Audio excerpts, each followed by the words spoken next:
धर्मांतरण का कानून कहाँ है? 151 लगाते, कुत्ते की पूछ 151 से सीधी होने वाली है। इसको जमीन पे गाड़ दोगे ना तो भी साला निकालोगे, टेढ़ी टेढ़ी रहेगी, ऐसे हराम खोर लोग। धर्मांतरण नहीं कर रहे हैं, लोग मतांतरण कर रहे हैं। यहाँ पे ये ईसाई लोग, इनकी 2 कौड़ी की औकात नहीं है, हमारी बहन के ऊपर अस्मत पे हमला कर रहे हैं। और ये साला चर्च घर है कि चर्च है, ये समझ से परे हो रहा है।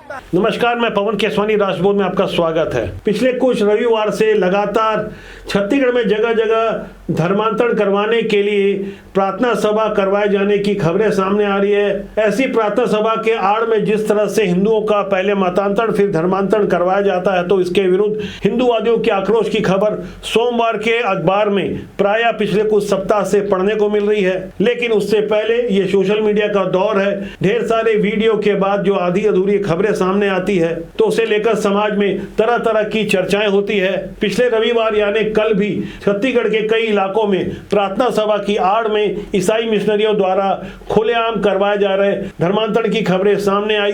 बिलासपुर के सीपत में तो मिशनरी से जुड़े हुए 7 लोगों की गिरफ्तारी हुई। इसी तरह दुर्ग में भी दोनों पक्षों में मारपीट हुई। इस मामले में फिलहाल पुलिस ने किसी की गिरफ्तारी नहीं की है। ऐसे विवाद और आक्रोश के मामलों को हमें समझना होगा कि आखिर क्या कारण है कि लगातार इनकी संख्या पहले बढ़ी है।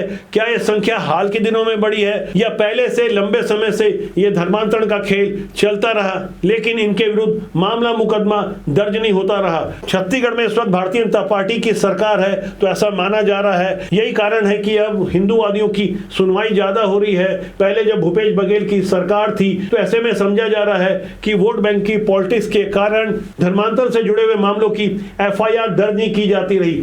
आगे मैं आपको बीते 5 सालों के आंकड़े दिखाऊंगा, खासकर धर्मांतरण के मामलों में पुलिस का कैसा रवैया रहा। लेकिन उससे पहले दुर्ग के पद्मापुर थाने से जुड़ी हुई यह खबर देखिए कि कैसे बोरसी इलाके में खुलेआम धर्मांतरण का खेल चल रहा था, जिसका विरोध करने गए हिंदूवादियों खासकर महिलाओं के ऊपर हमला हुआ। और ऐसे हमलों के बाद जैसा होना था, न्यूटन का गति का तीसरा नियम यानी क्रिया की प्रतिक्रिया भी हुई। फिलहाल आप क्रिया की इस प्रतिक्रिया वाली झलकियों को देखिए।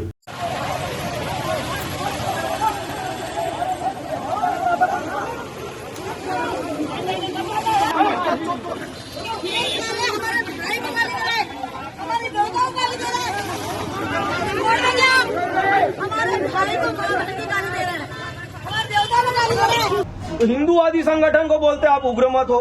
उग्र होने का मौका कौन दे रहा है? इतना बड़ा शासन प्रशासन, अभी तक हिंदुत्व के नाम पे भाजपा को वोट दिया गया, लेकिन धर्मांतरण का कानून कहाँ है?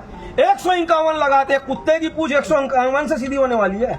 इसको जमीन पे गाड़ दोगे ना तो भी साला निकालोगे, टेढ़ी टेढ़ी रहेगी, ऐसे हराम खोर लोग। फिर ये बोलते हैं कि हम ईसा मसीह को मानते हैं। आप मुझे बताओ, कोई व्यक्ति अपना बाप बदल सकता है? उसके बाद तुमने अगर बाप बदला है तो फिर नए बाप में क्षमता नहीं है अपना नाम और पहचान और सरनेम दे?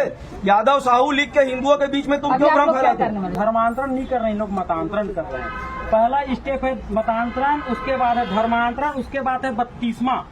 इन लोग फिर उसको जो विधिवत होते हैं उसके पता, और पूरा जो हिंदू होता है कन्वर्टेड, उसको पूरा सबकी संपत्ति उसे छीन लेते हैं। यहाँ पे ये ईसाई लोग, इनकी 2 कौड़ी की औकात नहीं है, हमारी बहन के ऊपर अस्मत पे हमला कर रहे हैं। ये महिलाएं सबको गाली दी है इन लोग, और इनका कपड़ा फाड़ा है वो जोन्स जो है, उसके ऊपर कड़ी कार्रवाई होनी चाहिए। हाँ, और इनको माँ बहन की गाली दिया है जोन्स।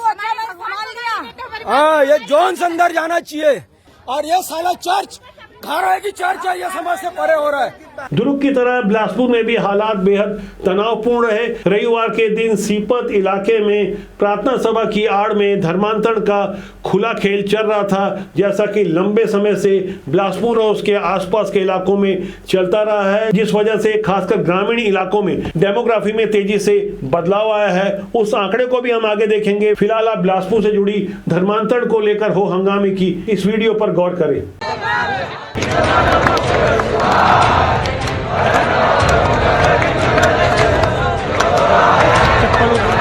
बिलासपुर के सीपत थाना क्षेत्र में एक मकान में रविवार के दिन प्रार्थना सभा की आड़ में अंधविश्वास फैलाया जा रहा था, जिसमें आसपास के ग्रामीण आबादी के लोग बड़ी संख्या में पहुंचे थे। इस मकान के अलावा एक खाली सरकारी जमीन पर भी टेंट लगाया गया था। इसकी सूचना जैसे ही हिंदू जागरण मंच, बजरंग दल और विश्व हिंदू परिषद से जुड़े हिंदूवादी लोगों तक पहुंची तो उसके बाद यहां जमकर हंगामा शुरू हो गया। हंगामा बढ़ता देख बड़ी संख्या में पुलिस वहां पहुंची और मौके पर जो 300 लोग इस प्रार्थना सभा में थे उसमें से 7 लोगों के विरुद्ध मामला मुकदमा दर्ज कर लिया गया। लेकिन यहाँ चोरी के ऊपर सीना जोरी वाली बात देखने को तब मिली जब ईसाई मिशनरी से जुड़े लोगों ने थाने का घेराव कर दिया और करीब 10 घंटे तक लगातार प्रदर्शन करते हुए पुलिस और शासन के विरुद्ध नारेबाजी करते रहे, जबकि थाने के बाहर ही हिंदूवादियों ने हनुमान चालीसा का पाठ शुरू कर दिया।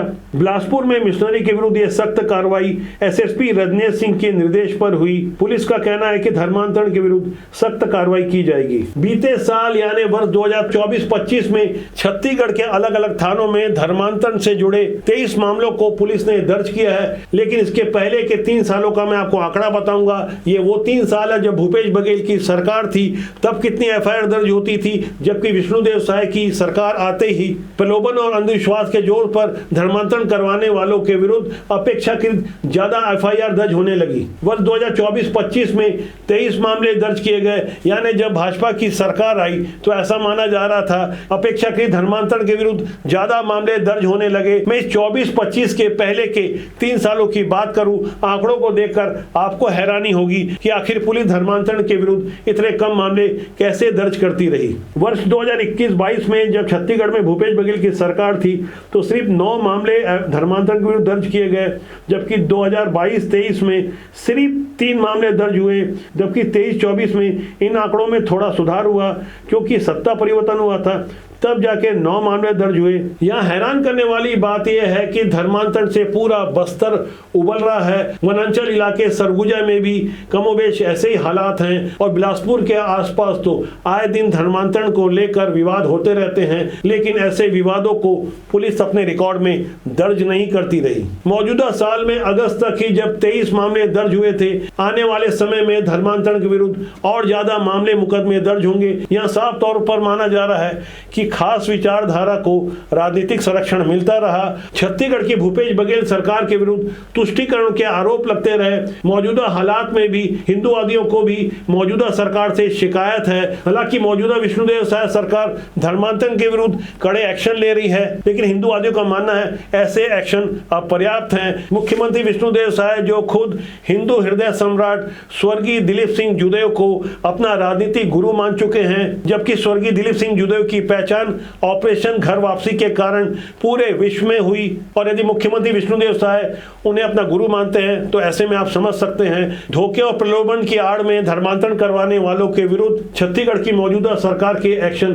और कड़े होने वाले हैं। छत्तीसगढ़ में यदि जनसंख्या की बात करें तो आंकड़े 1 मई 2011 तक हैं, यानी जब तक जनगणना हुई थी उस जनगणना के हिसाब से छत्तीसगढ़ की आबादी में सबसे ज्यादा हिंदू आबादी है, जिनकी संख्या 14 साल पुराने आंकड़े के अनुसार 93.25 है, जबकि मुस्लिम आबादी 2.02% है और ईसाई आबादी 1.92% थी, और जबकि सिख आबादी 0.27% थी। बौद्ध आबादी भी इतनी थी, यानी 0.27, और अन्य धर्म की आबादी पुराने जनसंख्या रिकॉर्ड के अनुसार 1.94% थी। आज मैं इन आंकड़ों की चर्चा इसलिए कर रहा हूं क्योंकि आने वाले समय में नई जनगणना होने वाली है और छत्तीसगढ़ की डेमोग्राफी का अध्ययन करने वाले समाज शास्त्रियों का मानना है कि आने वाले समय में जब जनसंख्या के नए परिणाम आएंगे तो यह दावा किया जा रहा है कि जिन्हें अल्पसंख्यक बताया जा रहा है उनकी आबादी कहीं ज्यादा होगी, क्योंकि तेजी से धर्मांतरण हो रहा है, धर्मांतरण करवाया जा रहा है। बल के दम पर, अंधविश्वास के दम पर ढेर सारे तरीके हैं जिनसे धर्मांतरण करवाया जाता है। इनमें प्रमुख तरीके हैं मतांतरण करवाने के लिए बेहद गरीब लोगों को चुना जाता है, उसके बाद उनकी व्यवस्था और गरीबी का लाभ उठाकर उन्हें धर्म बदलने के लिए बाध्य किया जाता है, कभी इलाज के नाम पर तो कभी आर्थिक मदद के नाम पर और रोजगार दिलाने के नाम पर भी धर्मांतरण करवाया जाता है। मतांतरण के इस खेल में हर सुविधा मुफ्त देने का लालच देकर धर्म परिवर्तन करवाया जाता है, कभी शादी कराने और कभी आर्थिक रूप से मजबूत करने का भी प्रलोभन दिया जाता है। खासकर गरीब आदिवासी और अनुसूचित जाति के लोगों को बहला फुसलाकर सनातन धर्म के विरुद्ध आधी अधूरी और गलत जानकारी देकर उन्हें धोखे में रखकर मतांतरण करवाया जाता है। धर्म परिवर्तन के लिए विवश करने के लिए अलग अलग हथकंडे अपनाए जाते हैं।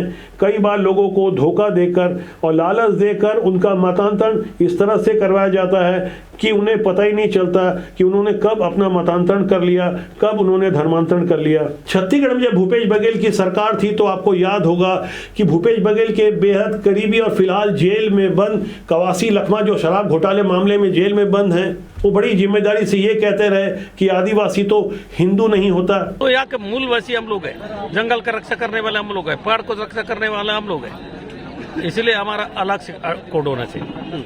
हम हिंदू नहीं है, हम लोग आदिवासी के प्रकृति से पैदा हुआ लोग हैं। तो कुल मिलाकर जब आधी अधूरी जानकारी देकर खुद अपने लिए खुद को अनपढ़ कहकर जेल जाने वाले इस सैकड़ों करोड़ के घोटाले करने वाले मंत्री जी की ओर से जब ऐसा गैर जिम्मेदाराना बयान दिया जाएगा तो भोले भाले आदिवासी उनकी बातों में आ जाते हैं। कई बार हमारे वीडियो के कमेंट में भी काफी आपत्तिजनक टिप्पणी करते हैं। ऐसी टिप्पणी करने वाले ज्यादातर वो लोग होते हैं जिन्हें धर्म और आदिवासी संस्कृति के मामले में या तो पूरी जानकारी नहीं होती या वो खुद धोखे में रहते हैं। छत्तीसगढ़ की संस्कृति और अस्मिता को बचाने के लिए प्रलोभन और अंधविश्वास के माध्यम से धर्मांतरण करवाने वाले लोगों को सख्ती से रोकना होगा, जिसकी जिम्मेदारी सिर्फ प्रशासन की नहीं है बल्कि आपकी और हमारी भी है। यदि आज हम चुप रहे तो आने वाला कल हमें माफ नहीं करेगा। आज के अंक के लिए इतना ही। बहुत जल्दी मेरी आपसे फिर मुलाकात होगी। मेरा आपसे आग्रह है कि आज के अंक के बारे में आप कमेंट करें। आपका मार्गदर्शन हमारे लिए बहुमूल्य है। नमस्कार।